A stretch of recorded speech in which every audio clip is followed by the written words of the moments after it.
Why is sea level rising?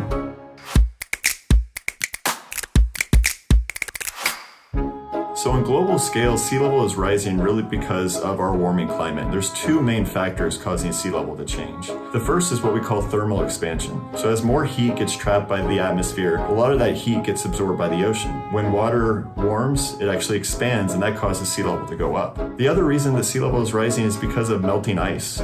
So we have a lot of ice contained in the ice sheets, the Antarctic, Greenland ice sheets, and different mountain regions. As the Earth warms, these regions are also warming. So what happens is this ice melts, and when it melts, that meltwater flows into the ocean. So again, this causes sea level to go up. On regional scales, the rates of sea level rise can actually be quite different. The ocean doesn't feel like a bathtub. Different parts of the ocean see more of an effect than others, depending on two main factors. The first of these is something we call ocean dynamics. So as the climate changes, there can be changes in our ocean circulation, the currents, and this actually changes how water is distributed and moved about the Earth, causing sea level to be different in some locations than others. The other reason that we see differences in the rates from one region to the next is something we call the ice sheet fingerprints. So there's so much ice being lost from these different locations from the ice sheets that it actually affects the gravity and rotation of the Earth. And we have these distinct, what we call fingerprints, that really dictate where the water goes when it melts. So some parts of the world will see more of an effect from some locations than others, and that can really cause changes in the amount of sea level rise that we see.